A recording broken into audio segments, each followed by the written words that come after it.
গল্প প্রথম প্রেমের ছোঁয়া। লেখনীতে নাফিসা আঞ্জুম। আর মাত্র 3 দিন, তারপর আমার বড় ভাইয়ের বিয়ে। উফ, ভাবতেই ভালো লাগছে, কতদিন থেকে কত প্ল্যান করে আসছে এই বিয়ে নিয়ে। ভাইয়ের জবও হচ্ছিল না আর বিয়েটাও করছিল না। 6 মাস আগে সহকারী জায়েজ হয়েছে, এবার বিয়েতে রাজি। 11 দিন আগে মেয়ে দেখতে গেছিলাম, এক দেখাতেই মেয়ে পছন্দ হলো। পরের দিন মেয়ের বাড়ি থেকে দেখে গিয়ে বিয়ের ডেট ঠিক করেছে। আমি সিনথিয়া আক্তার, সবাই নামটাকে কেটে ছোট করে সিনু বলে ডাকে। এবার ইন্টার ফার্স্ট ইয়ার। এতক্ষণ যার কথা বলছিলাম আমার ভাইয়ের সম্রাট, ওর নামটাকেও কেটে সমু বলে ডাকে। সবাইকে দাওয়াত দেওয়া হয়ে গেছে, প্রায় সবাই বিয়ের দিন আসবে। শুধু আমার আর ভাইয়ের বন্ধু বান্ধবী আর মামাতো ফুফাতো ভাই বোনদের আজকে আসার কথা, কারণ আজ আমরা মেয়ের বাড়িতে হলুদ দিতে যাব। ভাই বোনগুলা তো সব আসছে, কিন্তু আমার বান্ধবীগুলা যে এখনো কেন আসলো না কে জানে। একে একে জোহা, আনিকা, মিতু সবগুলোকেই ফোন দিয়ে 4টা করে ঝাড়ি মারলাম। এদিকে আমার বাড়ির সবাই সাজতেন শুরু করে দিয়েছে। পার্লার থেকে মেয়ে আসছে 2টা। আমাকে আর কি সাজাবে, আমার মামাতো ফুফাতো বোনদেরকে সাজাতেই তো ওদের 12টা বাজতেছে। এখন যদি আমি গিয়ে বসি তাহলে ব্যাপারটা খারাপ দেখাবে, ওদের সরিয়ে তো আমি বসতে পারবো না। তাই অপেক্ষা করছি বান্ধবীদের আসার, কারণ মিতু খুব ভালো সাজাইতে পারে। ও আসলে আমি ওর থেকেই সাজায় নেব। বেশ অনেকক্ষণ পর অবশেষে বান্ধবীদের আগমন ঘটলো। ওদের দিকে দিকে তাকিয়ে আমার খুব কান্না পাচ্ছে। ওরা সবাই রেডি হয়ে এসেছে, কথা ছিল এখানে এসে একসাথে সাজবো, কিন্তু ওরা বেইমানি করলো আমার সাথে।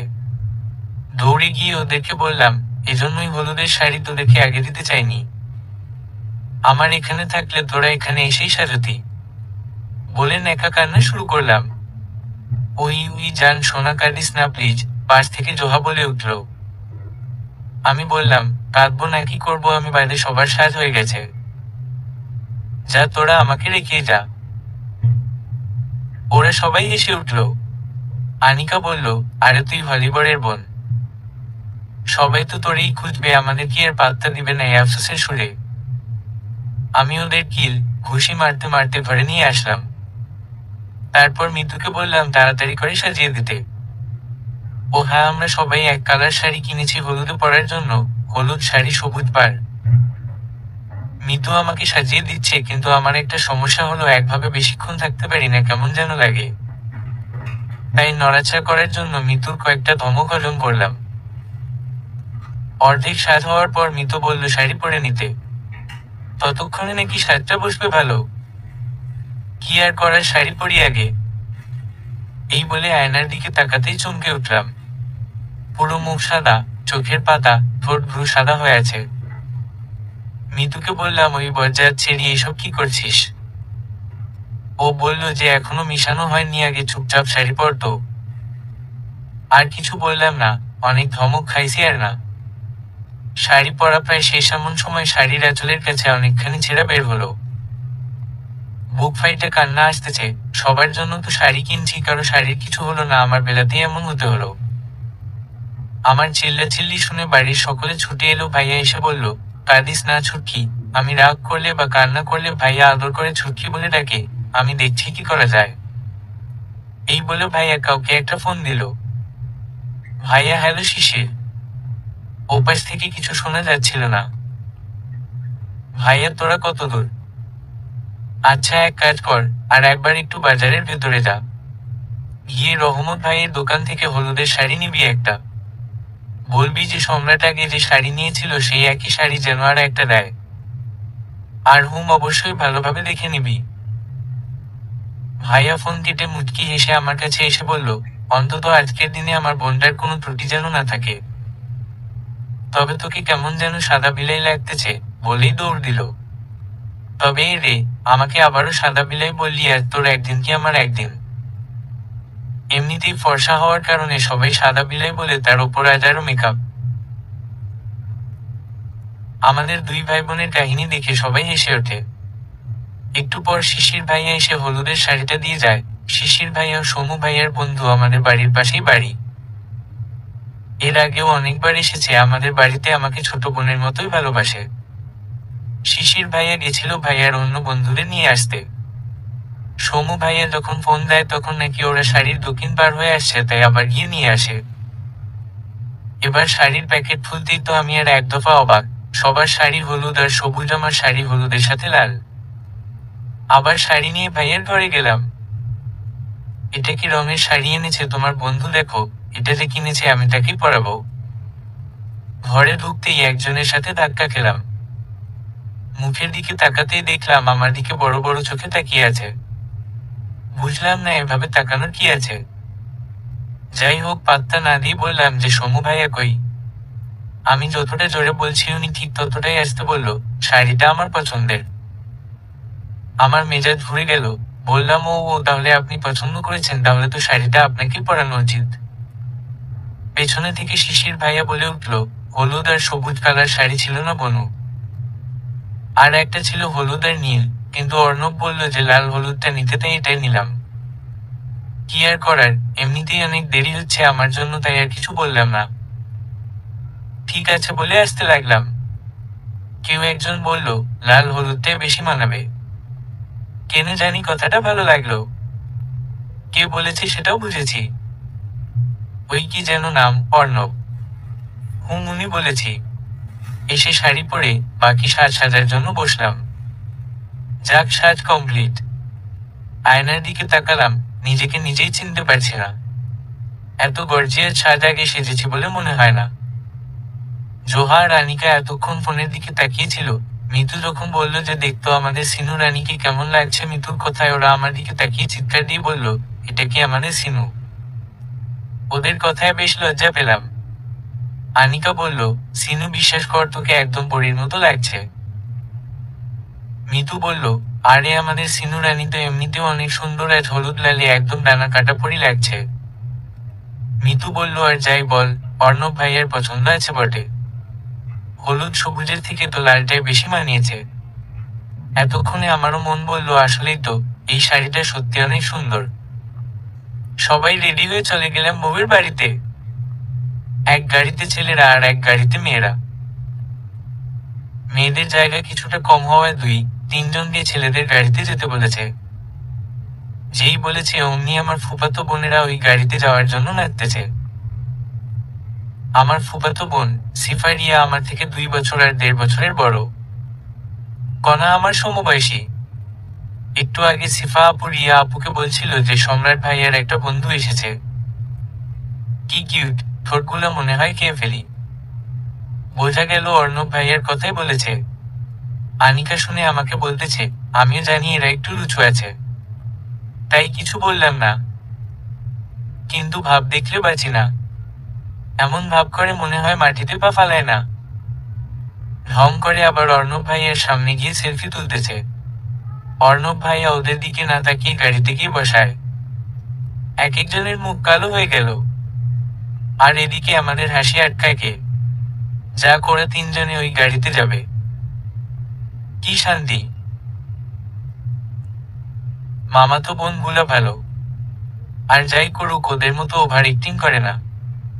গাড়িতে বসেছি, ড্রাইভার এখনো আসেনি। মিতু আর আনিকা গল্প করছে। জোহা ফোন চাপতেছে, এর মধ্যে ছেলেদের গাড়ি চলে গেল। আমি গাড়ির গ্লাস নামিয়ে সেখানে হাত দিয়ে থুতনি রাখলাম। কেন জানি না খারাপ লাগছে। এতক্ষণ তো ভালোই ছিল, এখন কেন এমন হচ্ছে? অস্থির অস্থির লাগছে সবকিছু। এর মধ্যে ভাইয়া এসে বলল, কিরে পাগলি, মন খারাপ? আমি হেসে বললাম, আরে না পাগলা, মন খারাপ হবে কেন? তারপর একটু থেমে বললাম, ভাইয়া তুই পর হয়ে যাবি না তো? ভাইয়া আর একটু কাছে এসে কপালে চুমু দিয়ে বলল, তোর ভাইকে এতদিনেই চিনলি তুই? আমি বললাম, ধুর না, সাদা বিড়ালের ভাই, তুই আমার বেস্ট ভাইয়া। ভাইয়া হেসে বলল, আজ তোকে খুব সুন্দর লাগছে বনু। আমি বললাম, দেখতে হবে না বোনটা কার? ভাইয়া বলল, হুমম, তাই তো। গাড়ির হর্ন বেজে উঠলে ভাইয়া সরে দাঁড়ালো আর আমি সামনে তাকালাম। সামনে তাকাতেই এক নিমেষে মুখে আপনা আপনি হাসি চলে আসলো। মিতু বলল, কিরে সিনু, কি হলো, একা একা হাসছিস কেন? আমি কেন হাসছি বলো তো? আমি নিজেও জানি না কেন হাসলাম, তবে সামনের মানুষটিকে দেখে একরাশ ভালো লাগা কাজ করছে। এতক্ষণ যে অস্থিরতা ছিল এখন সেটা আস্তে আস্তে কমে যাচ্ছে। ভাইয়া সামনে গিয়ে অর্ণব ভাইয়াকে বলল, সাবধানে যাস তোরা। হুমম অর্ণব ভাইয়া ওই গাড়িতে না গিয়ে এই গাড়িতে উঠেছে, ড্রাইভ করতেছে, আর পাশে ভাইয়ার আর একটা বন্ধু সুমন ভাইয়া উঠেছে। গাড়ি চলছে আপন গতিতে, আমরা নিজেদের মধ্যে কথা বলছি। মাঝে মাঝে আমাদের সঙ্গ দিচ্ছে সুমন ভাইয়া, কিন্তু আরেকজনের মুখে কথা নেই। প্রায় 1 ঘন্টা পর আমরা ভাবির বাড়িতে পৌঁছালাম। আরো আগেই আসতাম। রাস্তায় অর্ণব ভাইয়া একবার গাড়ি দাঁড় করিয়ে সবাইকে 2টা করে গোলাপ কিনে দিয়েছে চুলে গুলার জন্য, তাই একটু দেরি হয়েছে। গাড়ি থেকে নেমে হলুদের তত্ত্বগুলো নিয়ে ভাবিকে যেখানে বসাবে সেখানে রেখে দিলাম। রিয়া আপু নাকি ভাবিকে বসতে বলছিল, আমরা আসিনি জন্য ভাবি বসেনি। এসে দেখি ওরা মুখ কালো করে বসে আছে। আমি গিয়ে জিজ্ঞেস করলাম, আপু তোমাদের আসতে কোনো অসুবিধা হয়নি তো? মুখ বাঁকা করে উত্তর দিল, না, তবে যাওয়ার সময় আমরা ওই গাড়িতে যাব না। জোহা কানের কাছে ফিসফিস করে, কেন যাবে, ওই গাড়িতে ছিল না যে? আমরা কি কিছু বুঝি না নাকি? আমি কোণে দিয়ে ওকে একটা কথা দিলাম। তারপর বললাম, আচ্ছা ঠিক আছে আপু। তারপর সবাই মিলে ভাবিকে হলুদ লাগালাম। ভাবিরা 2 বোন। ভাবি এবার অনার্স ফাইনাল দেবে, আর বড় বোনের বিয়ে হয়ে গেছে। হলুদ দিয়ে খাওয়া দাওয়া করে আমরা সবাই এক রুমে বসে আছি। ভাইয়ের বন্ধুরা বিভিন্ন ধরনের মজা করতেছে। সিফা আপু, রিয়া আপু কণা ওদের সাথে তাল মেলাচ্ছে। মাঝে মাঝে আমাদেরকেও প্রশ্ন করতেছে। সিফা আপু তো বারবার হাসির ছলে অর্ণব ভাইয়ের কাঁধে হাত দিচ্ছে। উনি বিরক্ত হয়ে একা সিঙ্গেল সোফায় বসলেন, আর এক মনে ফোন চাপতেছে। মনে হচ্ছে ফোনে কিছু একটা দেখছে। এমন সময় কোথেকে জানি একটা পিচ্চি এসে বলতেছে, সিনু আপুকে ওই রুমে দিশা। আমার ভাবির নাম আপু ডাকে। আমি বান্ধবীদের থাকতে বলে গেলাম। যাওয়ার সময় অর্ণব ভাইয়া একবার আমার দিকে তাকিয়ে আবার ফোন চাপায় মনোযোগ দিল। আমি পিচ্ছিটার পেছনে পেছনে যাচ্ছি, এমন সময় কে যেন পেছনে থেকে টান মেরে অন্ধকার একটা রুমে নিয়ে গেল। আচমকা এরকম হওয়ায় আমি একটু ঘাবড়ে গেলাম। নিঃশ্বাসের শব্দ শুনতে পাচ্ছি। আমার ঘাড়ে গরম নিঃশ্বাস পড়তে লাগলো, ক্রমাগত ভারী হয়ে আসছে। এরপর ফিসফিস করে কানের কাছে মুখ নিয়ে বলছে, তোমাকে ছবিতে দেখে যতটা ভালোবেসেছি এখন তোমার কথা বলা, আচার আচরণ, সবার সাথে মেশা, তোমার চোখ ফোট, মিষ্টি মিষ্টি কথা বলা আর মুচকি হাসি, সব মিলিয়ে আমি হারিয়ে যাচ্ছি তোমাতে। তুমি কেন এত অবুঝ পড়ি? আমি একটা পারফিউমের গন্ধ পাচ্ছি, খুব চেনা গন্ধ। এর আগেও এই গন্ধটা পেয়েছি আমি, কিন্তু কই পেয়েছি এখন মনে পড়ছে না। এক ঘোরের মধ্যে চলে যাচ্ছি আমি, কিন্তু না একটু পর মনে হলো কিছুই নেই। আমার হাত তো কেউ ধরে নেই। আমি বাহিরে আসলাম। কেমন যেন খটকা লাগছে। কেউ তো ছিল ওখানে, কিন্তু কে হবে? যাই হোক, পরে ভাবা যাবে, আগে ভাবির কাছে যাই। ভাবির সাথে দেখা হলে ভাবি ওনার বোন, বোন জামাই আরো সকলের সাথে আমার পরিচয় করিয়ে দিল। এমন সময় দেখলাম একজন এক দৃষ্টিতে আমার দিকে তাকিয়ে আছে। কথা বলার সময় কেউ যদি এভাবে মুখের দিকে তাকিয়ে থাকে তাহলে কেমন যেন ইতস্তত লাগে। ভাবি ওনার সাথেও পরিচয় করিয়ে দিল। ভাবির বড় বোনের দেবর উনি। নাম আদিল মাহমুদ। অর্ণব ভাইয়াও বিজনেসম্যান, আদিল ভাইয়াও বিজনেসম্যান। সবাইকে কাল আমাদের বাড়িতে হলুদ দিতে আসতে বলে আমি বিদায় নিয়ে আসলাম। সন্ধ্যা পার হয়েছে, এখন রওনা দেব। গাড়িতে ওঠার সময় আবার ঝামেলা। এবার সিফা আপু, রিয়া আপু আর কণা আগেই আমাদের গাড়িতে উঠেছে। বাধ্য হয়ে আমরা 3 বান্ধবী ওই গাড়িতে উঠলাম। কিন্তু আশ্চর্যের বিষয়, এবারও আমাদের ড্রাইভার অর্ণব ভাইয়া। মুখে প্রকাশ না করলেও মনে মনে খুশি হলাম। সুমন ভাইয়া আর শিশির ভাইয়া নেই এখানে, অন্য ভাইয়ারা আছে। একটা ভাইয়া বলতেছে, এবার একটু শান্তিতে যাওয়া যাবে মনে হচ্ছে। আসার সময় তো রাক্ষসীদের ফোনের জ্বালাতনে কথা বলতে পারিনি। আমরা নিজেদের মধ্যে কথা বললে নাকি ওদের ফোনে কথা বলতে সমস্যা হয়। ওনার কথা শুনে সবাই হেসে উঠল।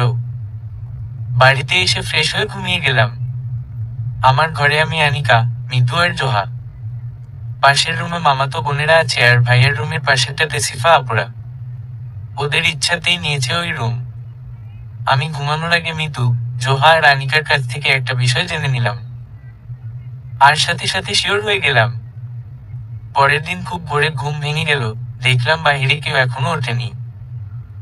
বিয়ের দিন হলে এতক্ষণে সবাই উঠতো আজকে মেয়ের বাড়ি থেকে হলুদ দিতে আসবে, আর এসব রেডি করার দায়িত্ব সব আমাদের ওপর। আমি উঠে চুলগুলো হাত খোপা করে বাহিরে গেলাম। এই সকালে হালকা ঠান্ডা লাগছে জন্য ওড়নাটা গায়ে জড়িয়ে নিলাম। মুখের আসে ছোট চুলগুলো বারবার পড়ছে আর আমি সেগুলো কানের পিছে গুজে রাখছি। বাড়ির সামনে হলুদের স্টেজ সাজানো হয়েছে, এগুলা কাল আমরা যাওয়ার সময় সাজিয়েছে। রাত্রে ভালো করে দেখা হয়নি, অনেক সুন্দর করে সাজিয়েছে। পেছনটা মনে হচ্ছে সবুজ ঘাস দেয়া, 2টা সোফা রাখা যেখানে ভাইয়া বসবে আর বৌভাতের দিন ভাবি বসবে। হাঁটতে হাঁটতে পুকুর পাড়ে গেলাম, এমন সময় পেছনে থেকে কেউ ডেকে উঠল, এই যে তোতা পাখি। এমন উদ্ভট নাম শুনে ভ্রু কুঁচকে পেছনে তাকালাম। ও মা, অর্ণব ভাইয়া। ওনাকে দেখে জিজ্ঞেস করলাম, আপনি এত সকালে উঠেছেন যে? আমি প্রতিদিন সকালেই উঠি, তবে গ্রামের সকাল দেখার জন্য আজ একটু তাড়াতাড়ি উঠা পড়েছে। আমি বললাম, তা কেমন দেখলেন? হুমম, দেখলাম অনেক সুন্দর একটা সকাল, হালকা কুয়াশা, পাখির কিচির মিচির ডাক, মিষ্টি মাতাল করা ঠান্ডা হাওয়া, সবুজ খেতে যেন মুক্তের ন্যায় এক ফোঁটা শিশিরের সকালে ঘুম থেকে ওঠা একটা পরী, যাকে কিনা দেখলেই মন ভালো হয়ে যায়, মন চায় সারাক্ষণ দেখতেই থাকি। আসলে বলতে বলতে কি বলে ফেলছে মাথায় নেই। যখন বুঝতে পারলো তখন কথা ঘোরাতে বলল, আসলে তোমাদের গ্রামটা অনেক সুন্দর ছবির মতো। আমাদের শহর এমন না, সারাক্ষণ কোলাহল, গাড়ির শব্দ, এসব আর ভালো লাগে না। গ্রামে আসলে কেমন যেন শান্তি লাগে। আমি ওনার কথা শুনছি আর মুগ্ধ হয়ে তাকিয়ে আছি ওনার দিকে। পরনে একটা টি শার্ট আর ট্রাউজার। ঘুম থেকে ওঠার কারণে চোখ দুটো একটু লাল হয়ে আছে। এই যে তোতা পাখি, কোথায় হারালে? ওনার কথায় ধ্যান ভাঙলো, দেখলাম উনি আমার দিকে তাকিয়ে মুচকি মুচকি হাসছে। ওনার তাকানো দেখে লজ্জা পেলাম। উনি পুকুরের এক পাশে বসে আমাকেও বসতে বললেন। আমি আর একটু দূরে গিয়ে বসলাম জন্য উনি মুচকি হাসলেন। পুকুর পাড়ে ঘাসের ওপর বসে পুকুরের পানির দিকে চেয়ে আছি। অর্ণব ভাইয়া বলে উঠলেন, এই কাল তোমাকে ওই পিচ্ছিটা কেন ডেকেছিল? আমি বললাম যে, ভাবি সবার সাথে পরিচয় করিয়ে দিল তাই। উনি বলল, ও আচ্ছা, তা তুমি কি সবসময় এমন পাখির মতো ফুরুত ফুরুত করে উড়ে বেড়াও নাকি? কি, আমি পাখির মতো উড়ি? তা নয়তো কি, সব সময় তো দেখি কে কোথায় গেল, কে খেলো কে খেলো না সব খবর রাখো। শুনুন, বিয়েটা আমার ভাইয়ার, আমি যদি সবার খোঁজ না করি সবাইকে রেখে খাই বা সমস্যা হলো কিনা সেসব না দেখি তাহলে সবাই কি ভাববে? তা ঠিক, তবে দৌড়াদৌড়ি করলে তোমার দেখতে ভালোই লাগে, আসতে পারে। কিছু বললেন? না না, কিছু বলিনি, বেশ দায়িত্ববান মানুষ অর্ণব। আচ্ছা, একটা কথা বলি, আমি। হুমম, বলো। আপনি তো কালকে প্রথমে আমাদের গাড়িতে ছিলেন, পরে আবার এই গাড়িতে কেন আসলেন? ভ্রু তুলে জিজ্ঞেস করলাম। সেম প্রশ্ন তো আমারও, উনিও ভ্রু তুলে উত্তর দিলেন। আমি তো সিফা আপুলের জন্য এই গাড়িতে উঠেছি। আমিও তোমার সিফা আপুলের জন্যই উঠেছি। মানে? মানে, আমি ওদের সাথে না যাওয়ার জন্য এই গাড়িতে উঠেছি।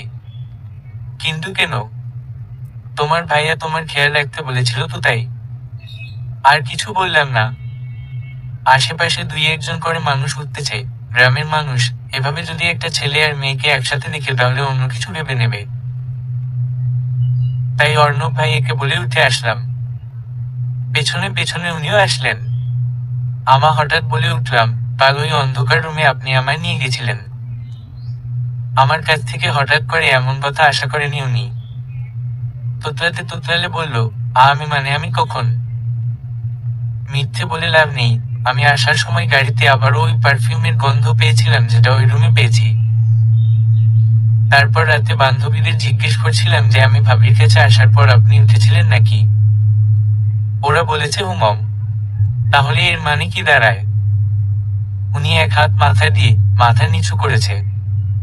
আমি হেসে চলে আসলাম ওখান থেকে, বেচারা বড্ড লজ্জা পেয়েছে। বুঝতে পারিনি আমি এত সহজে বুঝতে পারবো। আসলে গাড়িতে ওই গন্ধ পাওয়ার পর থেকে কেমন যেন সন্দেহটা আরো তীব্র হচ্ছিল। তারপর রাতে ওদের থেকে জেনে নিয়েছি আমি ওই পিচ্ছিটার পিছে আসার সাথে সাথেই নাকি অর্ণব ভাইয়া আমার পিছে এসেছে। পরের দিন, কাল মেয়ের বাড়ি থেকে হলুদ দিয়ে চলে গেছে, আদিল ভাইয়াও এসেছিল। এসেই নাকি আমার খোঁজ করেছে। এই নিয়ে সবার হাসাহাসির শেষ নেই। আজ ভাবিকে নিয়ে আসবো। দুপুরের পর এসেছি, এখন বিকেল। আজ অর্ণব ভাইয়া নেভি ব্লু শার্টের সাথে কালো প্যান্ট আর কালো কোট পরেছে। হাতে কালো ঘড়ি আর সিম্পল একগুলো জুতা। ব্যাস আর কিছু নেই, কিন্তু দারুণ লাগছে ওনাকে। কপালে কিছু চুল পড়েছে। বিয়ে বাড়ির সব মেয়েগুলো কেমন করে তাকিয়ে আছে যেন খেয়ে ফেলবে। সিফা আপু তো আশেপাশে ঘুরঘুর করছে শুধু, কিন্তু পাত্তা পাচ্ছে না। আমার খুব রাগ হচ্ছে। এখন রাত 11টা। ভাবিকে নিয়ে আমাদের বাড়িতে এসেছি। সবাই বউ দেখতে আসছে। আনিকার কাছে আমার ফোনটা ছিল।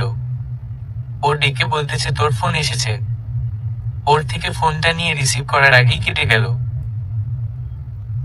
একটু পর আবার আসলো। রিসিভ করার সাথে সাথে এমন একটা কথা শুনলাম যে এক নিমেষেই মনটা খারাপ হয়ে গেল। ফোন রিসিভ করতেই অর্ণব ভাইয়া বলল, ভালো থেকো সিনু, আবার দেখা হবে। মানে, আপনি কই? আমি চলে যাচ্ছি। কে কেন, কোথায় যাচ্ছেন? বউভাতে থাকবেন না? না পিচ্ছি, থাকার চেষ্টা করেছিলাম অনেক, কিন্তু অফিসে কাজ আছে। ফোনটা কেটে দিলাম। ভালো লাগছে না কিছু। ফুরফুরে মনটাতে এক নিমিষেই যেন আধার নেমে আসলো। ওনার আজই চলে যেতে হলো। আর একটা দিন থাকতে পারল না। বউ, বাসর ঘর নিয়ে সবাই অনেক আনন্দ করছে। সিফা আপু, রিয়া আপু, মিতু, জোহা সবাই বাসর ঘরের সামনে বসে আছে, ভাইয়ার থেকে টাকা নেবে। আমি একপাশে দাঁড়িয়ে আছি। কিছুই ভালো লাগছে না। আমাকে এক মনে দাঁড়িয়ে থাকতে দেখে জোহা এগিয়ে আসলো। কি রে সিনু রানী, মন খারাপ কেন? আর তোর জন্য একটা সারপ্রাইজ আছে। কই মন খারাপ? পেছনে থেকে মিতু বলে উঠল, কেন আমাদের কাছে লুকানোর চেষ্টা করছিস বলতো? শুনলাম অর্ণব ভাইয়া চলে গেছে। তাহলে কি সেজন্যই তোর? ওদের আর কিছু বলতে না দিয়ে চলে আসলাম রুমে। আর মনে করতে চাচ্ছি না ওনাকে। 2 দিনের মধ্যে এত মায়া বাড়িয়ে চলে যাবে বুঝতে পারিনি। জোহা দৌড়ে রুমে এসে একটা প্যাকেট আমার দিকে এগিয়ে দিল। বললাম কি আছে এতে? আমি নিজেই দেখে নে। জোহা গা ছাড়া ভাব নিয়ে বলল। প্যাকেটটা খুলে বর্ষার একটা চমক খেলাম। জোহাও দেখে চিল্লিয়ে বলল, ওয়াও, এত সুন্দর। প্যাকেটের ভেতর শুভ্র সাদা রঙের সাদা পাথর দিয়ে হালকা কাজ করা একটা 3 পিস সেম পায়জামা আর লাল দোপাট্টা, সাথে ম্যাচিং কানের দুলার ছুরি। জোহাকে বললাম, কে দিয়েছে এসব? ও বলল, আসলে রুমে চিল্লাচিল্লিতে কথা বোঝা যাচ্ছিল না, জন্য বাইরে গেছিলাম। তখন অর্ণব ভাইয়া আমাকে ডেকে বলল, আমি যেন এসব তোকে দিয়ে দেই। আমি বললাম যে আপনিও তো দিতে পারতেন।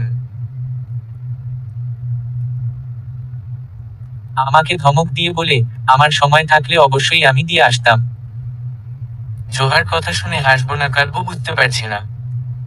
জোহা মিনমিন করে জিজ্ঞেস করলো, আচ্ছা তোদের মধ্যে কি কিছু চলছে? ওকে একটা ধমক দিয়ে বললাম, কি চলবে? ভাইয়ের ছোট বোন আমি। মানে ওনারও বোন। আসার সময় কিছু নিয়ে আসেনি, তাই এখন দিয়ে গেল। জোহা আর কিছু বলল না। আমি ওসব রেখে ভাবতে লাগলাম, উনি কি আমায় ছোট বোন ভেবে দিচ্ছে নাকি? এদিকে আসলে আব্বু সকালে ফোন দিয়েছিল, অফিসে নাকি কোন এক ঝামেলা হয়েছে, তাই আমি চাইলেও আর থাকতে পারলাম না। সকালেই গাড়ি পাঠাতে বলছি। আসার সময় বন্ধুদের সাথে ট্রেনে এসেছি, তাই গাড়ি নিয়ে আসিনি। বিয়ে বাড়িতে যাওয়ার আগে সিনুর থেকে ওর নম্বরটা নিয়েছি, তাই ফোন দিয়ে বললাম যে থাকতে পারবো না। মেয়েটা বেশ খেপেছে মনে হচ্ছে। গাড়ি চলছে, আর আমি ভাবছি, এই সে মেয়ে যার হাসি মাখা মুখের একটা পিক দেখে এসেছি সব সময়। সম্রাট জ্যাঠ হওয়ার আগে আমাদের অফিসে জব করত। আমিও তখন নতুন আব্বুর অফিসে এসেছি। প্রথমত আমার থেকেও ভালো কাজ জানতো সম্রাট। সাথে সুমন সহ আরো অনেকেই ছিল, তবে সম্রাট বেশি ভালো ছিল আর আব্বুর বিশ্বাসী। আস্তে আস্তে সম্রাটের সাথে পরিচয়। এক সময় এসে এত ভালো বন্ধু হয়ে গেলাম যে দুজন সবসময় একসাথেই থাকতাম, খেতাম, আমি সবসময় সম্রাটের ফোনের ওয়ালপেপারে একটা হাসিমাখা মেয়ের ছবি দেখতাম। তাই একদিন সম্রাটকে জিজ্ঞেস করলাম, মেয়েটা কে রে? সম্রাট, আমার বোন। অর্ণব, ও কিসে পড়ে? সম্রাট এবার এসসি দেবে। তারপর থেকে অনেক কথা হতো সিনুকে নিয়ে। ও কেমন, ও কি করে। প্রায় সময় সম্রাট সিনুর সাথে কথা বলতো আমার পাশে বসেই। তখন থেকেই বুকের বা পাশে গেঁথে নিয়েছি নামটা। অনেকবার যাওয়া করে যাওয়া হয়নি সম্রাটদের বাড়িতে। এবার ওর বিয়ে উপলক্ষে গেলাম। তবে উদ্দেশ্য ছিল দুইটা: আমার প্রিয় দর্শিনীকে সামনাসামনি দেখার, আর তার সাথে কথা বলার। সময় চলছে আপন গতিতে, আর ভাইয়ার বিয়ের 18 দিন হয়ে গেল। সেদিনের পর থেকে আর একবারও অর্ণব ভাইয়া আমাকে ফোন করেনি। আমি করতে চেয়েও করিনি, কারণ সেদিন আমি ফোন কাটার পর তো উনি আর একবারও কল দেয়নি। উনি কি ভুলে গেছে আমায়? আমার সবকিছু কেমন যেন থমকে গেছে সেদিনের পর থেকে। সবকিছুই এলোমেলো লাগে। আজ থেকে ভার্সিটিতে ক্লাস শুরু হবে। আমি ভেবে নিয়েছি আর ওনার কথা ভাববো না। রেডি হয়ে ভার্সিটিতে আসলাম। ক্লাস শেষে বান্ধবীরা মিলে আড্ডা দেওয়ার জন্য ভার্সিটির পাশে একটা পার্কে গেলাম। বান্ধবীদের সাথে থাকলে মন খারাপ কিছুক্ষণের জন্য হলেও ভুলে থাকা যায়। একটু ঘুরে চলে আসলাম বাড়িতে। ভাবি বাবার বাড়িতে গেছিল আজ আনতে যাবে, আম্মু আব্বু সবাই। আমি একা একা বাড়িতে আছি। বিশেষ করে ভাইয়া না থাকলে আরো বেশি খারাপ লাগে। ভাইয়া থাকলে তো সবসময় কিছু না কিছু লেগেই থাকে আমাদের মধ্যে। ইদানিং ভাইয়াও নতুন বিয়ে করেছে আর আমারও কিছু ভালো লাগে না যেন। একা থাকতে মন চায়। তবে ভাবিও অনেক ভালো, সব সময় খেয়াল রাখে। আমি বসে বসে টিভি দেখতেছি, এমন সময় ফোনটা বেজে উঠলো। ভাবলাম আম্মু কল দিয়েছে নিশ্চয়ই। কিন্তু এতদিন পর কাঙ্ক্ষিত নম্বর থেকে কল দেখে বুকের মাঝে ধুকপুক করছে। ভালো লাগা, মন্দ লাগা, রাগ, অভিমান সব যেন এক হয়ে গেছে। কল রিসিভ করে কানে দিলাম। এই যে ম্যাডাম। চুপ কেন? অর্ণব। কে বলছেন? সে কি গো, চিনতে পারছো না? এত তাড়াতাড়ি ভুলে গেলে হবে? রাগে দুঃখে কলটা কেটে দিলাম। আবার কল আসলো, এবার ফোন ধরেই বলতে লাগলাম, কেন ফোন দিয়েছেন? কে আমি? আমাকে কেন দিবেন? কই, এতদিন তো দেননি। এখন কি আবার মায়া বাড়ানোর জন্য ফোন দিছেন বলেই কেঁদে ফেললাম। এই রে, ম্যাডামের দেখি খুব অভিমান জমেছে। একদম বাজে কথা বলবেন না, কারো ওপর কোনো অভিমান নেই আমার। তা তো কথা শুনেই বুঝতে পারছি। শোনো, সেদিন তোমাদের ওখান থেকে আসার পর একটা মিটিংয়ে জয়েন করেছি। সেখান থেকে ক্লায়েন্টদের সাথে বাইরে চলে গেছি। আজই দেশে ফিরলাম। আমি চেষ্টা করেছিলাম যোগাযোগ করার, কিন্তু নেটের সমস্যা ছিল আর সময়েরও। তাই কথা বলতে পারিনি, সরি। ওনার কথা শুনে আমার রাগ এক নিমিষেই শেষ। আসলে আমাদের একটা দোষ আছে, আমরা মাঝে মাঝে অন্যের দিকটা না ভেবেই রাগ করি, অভিমান করি। বিশেষ করে মেয়েরা অভিমান বেশি করে। ওপারের মানুষরা কখন কি নিয়ে ব্যস্ত থাকে প্রথমে বুঝতেই চায় না। তাই কোনো কিছু বলার আগে বা করার আগে সবার সিচুয়েশন বুঝতে হবে। মনে রাখতে হবে সেও মানুষ, তারও অসুবিধা থাকতে পারে। সব কথা তো সবসময় বলতে পারে না। কেমন আছেন? এতদিন তো ভালো ছিলাম না, তবে এখন ভালো লাগছে। তুমি কেমন আছো? হুমম ভালো। তারপর আরো কিছুক্ষণ কথা বলে কেটে দিলাম। অনেকদিন পর আজ মনটা একটু ফুরফুরে লাগছে।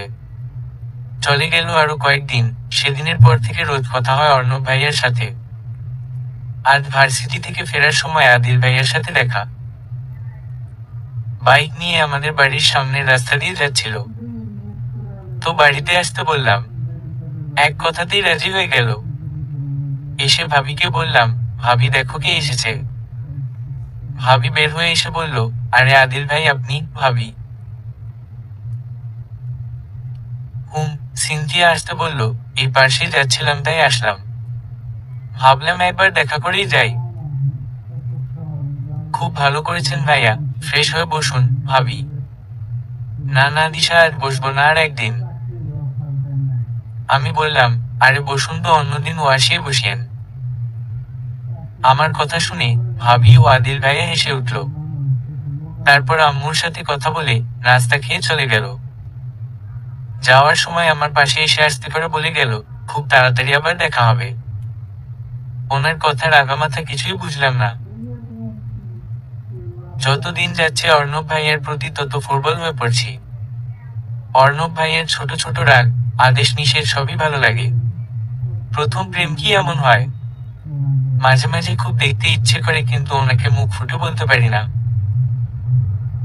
আচ্ছা, ওনার কি আমাকে দেখতে ইচ্ছে করে না? চলে গেল আরো কিছুদিন। একদিন বান্ধবীরা মিলে ভার্সিটির পাশের ওই পার্কে বসে গল্প করতেছি আর বাদাম খাচ্ছি। এর মধ্যে কালো রঙের একটা কার এসে দাঁড় হলো পার্কের এক পাশে। সচরাচর এমন গাড়ি দেখা যায় না এখানে, তাই আমাদের নজর ওই গাড়ির দিকে। গাড়ি থামার সাথে সাথে গাড়ি থেকে অর্ণব ভাইয়া নেমে পড়লো আর সাথে সিফা আপু।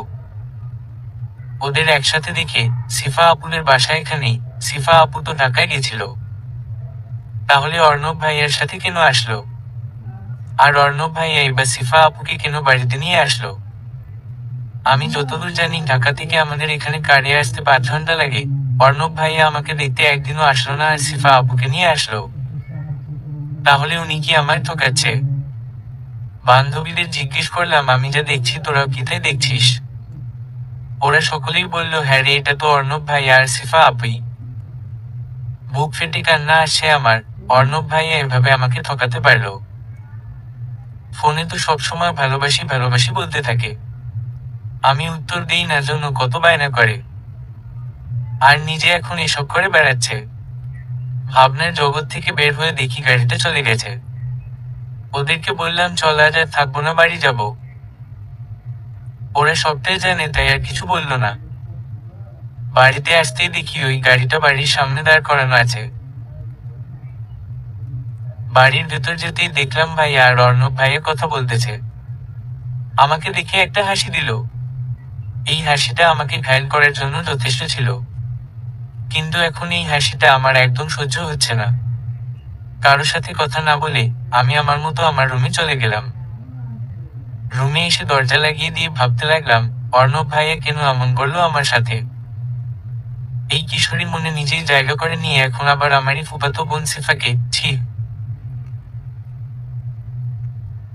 এর মধ্যে দরজায় টোকা পড়লো, সিনু দরজা খোলো। আমি দরজা খুলবো না অর্ণব ভাইয়া, আপনি যান এখান থেকে। পাশ থেকে ভাইয়া বলে উঠলো, এটা কি ধরনের কথা বনু? অর্ণব তোর সাথে কথা বলতে চাইছে আর তুই দরজা লাগিয়ে আছিস। ভাইয়ের কণ্ঠ শুনে চমকে উঠলাম। ভাইয়াও আছে। উঠে চোখ মুছে দরজা খুলে দিলাম। অর্ণব ভাইয়া আর সমু ভাইয়া কিছুক্ষণ কথা বলে চলে গেল। যাওয়ার আগে অর্ণব ভাইয়া একবার পেছনে তাকিয়েছিল। মায়াভরা চাহনি, যেন অনেকদিনের আক্ষেপ আমাকে দেখার। 2 দিন পর ভাইয়া ঢাকায় চলে যাবে। কথাটা শুনে মন খারাপ হয়ে গেল। এবার অনেকদিন বাড়িতে ছিল, কত আনন্দে ছিল বাড়িটা। এখন চলে গেলে আবার ফাঁকা ফাঁকা লাগবে। অর্ণব ভাইয়া থাকবে 2 দিন, তারপর ভাইয়া সহ একসাথে যাবে। আমি আমার রুমে বসে আছি। এর মধ্যে অনেকবার কল দিয়েছে অর্ণব ভাইয়া, কিন্তু আমি একবারও ফোন রিসিভ করিনি। কেন করবো? উনি আমাকে ঠকিয়েছে, আমার সাথে প্রেমের নাটক করে আমারই ফুফাতো বোনকে নিয়ে ঘুরে বেড়াচ্ছে। আমি ফোন সাইলেন্ট করে রেখে বেলকনিতে গিয়ে দাঁড়ালাম। অনেকটাই শীত পড়েছে, হালকা হাওয়া গায়ে এসে লাগতেই যেন শরীর কাটা দিয়ে উঠল। তবুও দাঁড়িয়ে থাকতে ভালো লাগছে। চোখ বন্ধ করে গ্রিলে কপাল ঠেকিয়ে দাঁড়িয়ে আছি, এমন সময় পেছনে থেকে একজোড়া হাত কোমরের 2 পাশ দিয়ে গ্রিল ধরে নিল। মানে তার 2 হাতের আবদ্ধে বন্দি আমি। হকচকিয়ে উঠে হাত সরানোর জন্য ব্যস্ত হয়ে পড়লাম। উনি বললেন, কেন এমন ছোটাছুটি করছো সিনু পাখি? আমাকে ছাড়ুন অর্ণব ভাইয়া। আমি কি তোমাকে ধরেছি? বাঁকা হেসে বলল। আলবাত ধরেছেন, কিন্তু আমি তো গ্রিল ধরে আছি গো। হ্যাঁ তাই তো, কিন্তু আমি ওনার হাতের মধ্যে থেকে যদি নিচ দিয়ে বের হতে যাই, তাহলে ওনার সাথে আমার স্পর্শ লাগবে, এমন ভাবে ধরে আছে। কেন কথা বলছো না সিনু পাখি? কেন আমার ফোন রিসিভ করছো না? তোমাকে দেখার জন্যই আমি এখানে এসেছি, আর তুমি আমাকে ইগনোর করছো।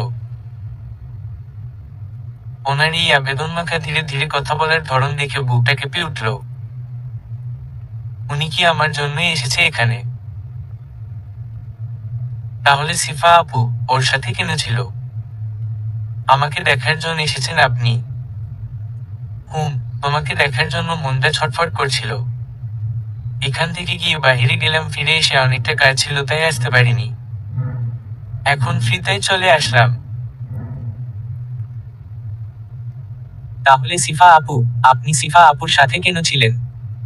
উনি ভ্রু কুঁচকে আমার দিকে তাকিয়ে কিছু একটা ভাবতে লাগলেন, তারপর বললেন, ও আচ্ছা, এই জন্যই তাহলে পাগলির মন খারাপ, বলে মুচকি হাসলেন।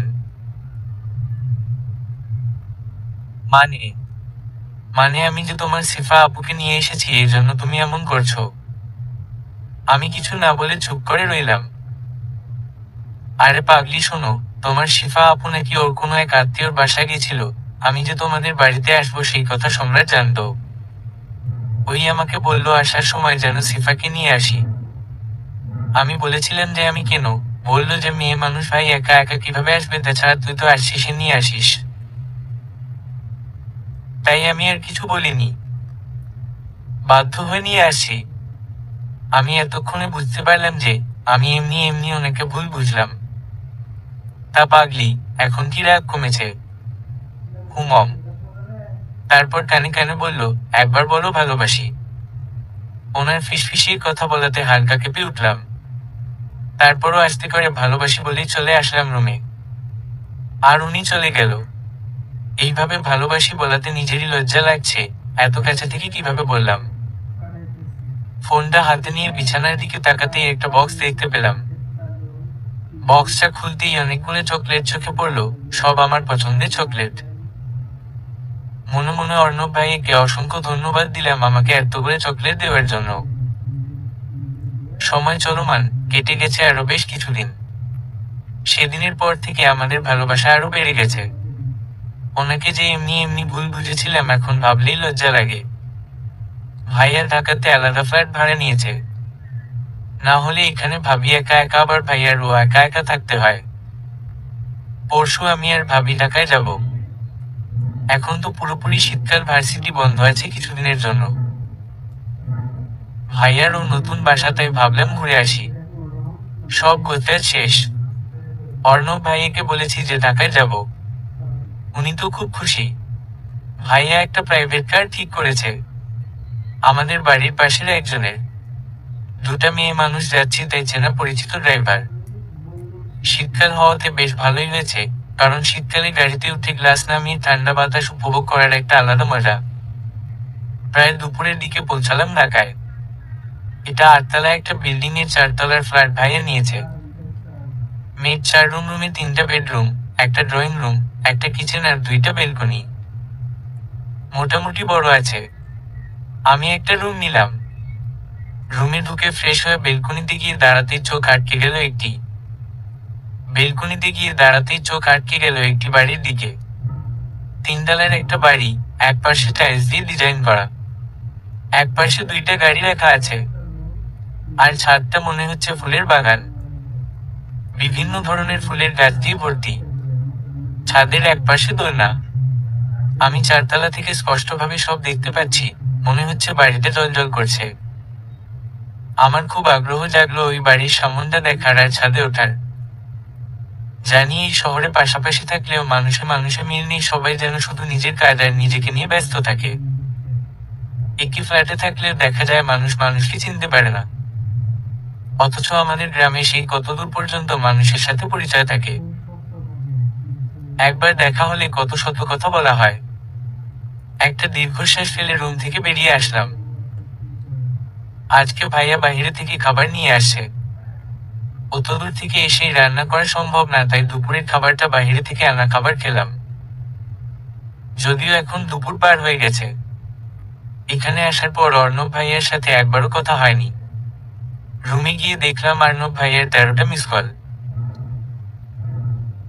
আমি যেতেই আবার বেজে উঠলো, ফোন রিসিভ করার সাথে সাথে। কখন থেকে ফোন দিচ্ছি, রিসিভ করতেছ না কেন? কতটা ভয় পেয়ে গেছিলাম আমি জানো? ধারণা আছে কোনো? পৌঁছিয়ে ফোন দিতে বলছিলাম না তোমাকে? আমি হতভম্ব হয়ে গেলাম কথাগুলো শুনে। আস্তে করে বললাম, এত বকা দিচ্ছেন কেন? বকা দিব না তো কি আদর করব? ওনার এমন লাগামহীন কথা শুনে অনেকটা লজ্জা পেলাম, যদিও রেগে আছে প্রচুর। বড় বড় করে নিঃশ্বাস ফেলে নিজের রাগ কমানোর চেষ্টা করছি। আসলে মেয়েটাকে কতক্ষণ থেকে কল দিচ্ছি, রিসিভ করার নাম নেই। সম্রাটকে কল দিলাম, সেও কল ধরলো না। ও না হয় বউয়ের সাথে আছে, কিন্তু এর তো উচিত ছিল একবার ফোন দিয়ে জানানোর। নাকি আমার টেনশন হয় না? চুপ করে আছেন যে? কি করব বলো?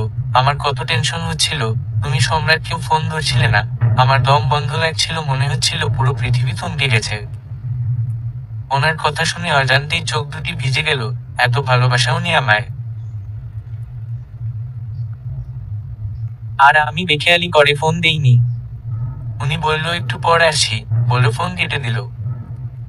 আমি ফোন রেখে রান্নাঘরে গেলাম রাতে খাবার বানানোর জন্য।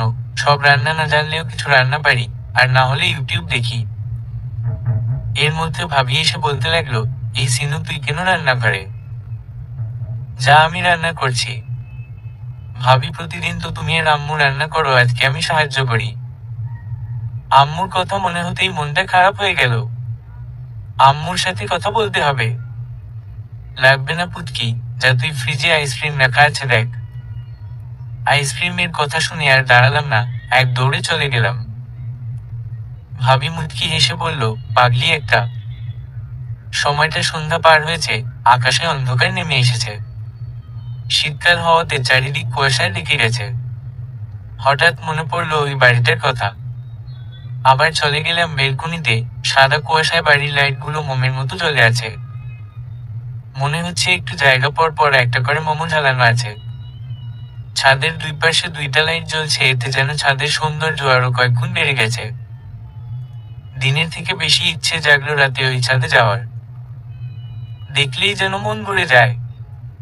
এর মধ্যে বাহিরে অর্ণব ভাইয়ের কণ্ঠ শুনে বের হয়ে আসলাম। আসতেই দুজনের চোখে চোখ পড়ল। হালকা ছাই রঙের ট্রাউজার আর লাল টি শার্টের ওপর কালো পাতলা জ্যাকেট।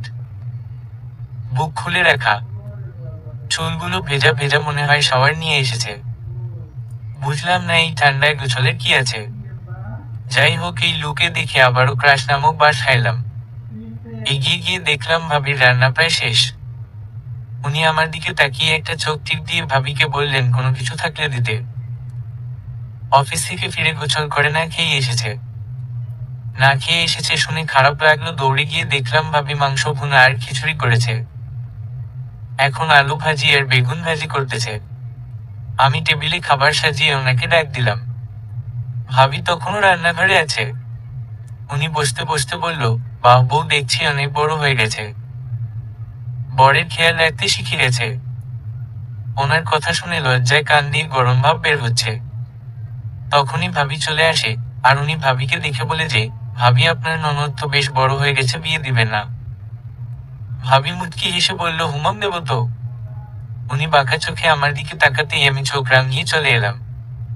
যার অর্থ আজকে আপনার খবর আছে। এখন রাত 11টা। আমি বেলকনিতে দাঁড়িয়ে অর্ণব ভাইয়ের সাথে কথা বলছি। কথায় কথায় বললাম, জানেন আমার না এখানে একটা বাড়ি খুব পছন্দ হয়েছে। আমি এক পাশে থেকে বাড়িটা দেখেছি, কিন্তু বাড়ির সামনটা দেখার জন্য মনটা ছটফট করছে। উনি বলল, কোন বাড়িটা? এই যে আমার বেলকনি থেকে দেখা যায়, 3 তলার একটা বাড়ি, হালকা পিঙ্ক আর হালকা আকাশি রং, আবার মাঝে টাইলস। উনি বলল, ও আচ্ছা, ছাদে ফুলের বাগান আছে নাকি? হ্যাঁ হ্যাঁ, ওই বাড়িটাই। আচ্ছা তুমি এক কাজ করো, নিচে নেমে আসো। এখন এত রাতে? হুমন্ত, কেন ভয় পাচ্ছ নাকি? না, কিন্তু ভাইয়া যদি কিছু বলে? আচ্ছা সম্রাটকে আমি বলতেছি, তুমি চলে আসো। তারপর ভাইয়াকে বললে ভাইয়া নিজেই নিচে দিয়ে গেল। আমি বুঝলাম না, ভাইয়া তো আমাকে এভাবে এত রাতে আমাকে কখনোই বাইরে বের হতে দেওয়ার মানুষ না। আজ তাহলে কি এমন হলো? তাই গিয়ে অর্ণব ভাইয়াকে জিজ্ঞেস করলাম, আচ্ছা ভাইয়া আমাকে এত রাতে আসতে দিল, কিছু বললো না কেন? দেখো, অত সব তোমার জানতে হবে না, তুমি চলো। কিন্তু আমরা কোথায় যাব? কেন ওই বাড়িটাতে? কি, এত রাতে মানুষের বাড়িতে? না, আমি যাব না। সিনু পাখি, আমারও না ওই বাড়িটাতে যাওয়ার খুব ইচ্ছা ছিল, কিন্তু এতদিনে যাওয়া হয়নি। আজ তো তুমি পাশে আছো, তাই আর কোনো ভয় নেই, চলো। বলে হাত ধরে সামনে সামনে হাঁটছে। এভাবে হাত ধরায় কেমন যেন লাগছে। আমাদের বাসাটা মেইন রাস্তা থেকে বেশ কিছুটা দূরে, এই রাস্তাটাও খুব ছোট না, তবে গাড়ি চলাচল খুব একটা বেশি না। এই প্রথম আমি ওনার হাত ধরে হাঁটছি, উনি ওনার মতো কথা বলে যাচ্ছে। ওনাকে খুব খুশি দেখাচ্ছে, মনে হচ্ছে একদম ফ্রেশ মুডে আছে, মাঝে মাঝে হাসছে, যে হাসিতে নেই কোনো ছলনা, একদম প্রাণ ভুলানো হাসি। আমি ওনার মুখের দিকে তাকিয়ে আছি জন্য ভ্রু কুঁচকে জিজ্ঞেস করলো, কি হলো, থামলে কেন? কিছু না বলে হাত ছেড়ে দিয়ে আগে আগে হাঁটতে লাগলাম। পেছনে থেকে দৌড়ে এসে সামনে এসে কান ধরে দাঁড়িয়ে বলল, সরি। কেন? এই যে হাত ধরার জন্য, আসলে রাতের বেলা তো তাই হাত ধরেছিলাম। আমি বললাম যে রাগ করিনি আমি। উনি আবারও হাসলো। কথা বলতে বলতে বাড়ির সামনে এসে গেছি, তবে কোন রাস্তা দিয়ে আসলাম সব ভুলে গেছি। বাড়িটির ছাদ থেকে যতটা অবাক হয়েছিলাম তার থেকে বেশি অবাক হলাম বাড়িটির সামনটা দেখে।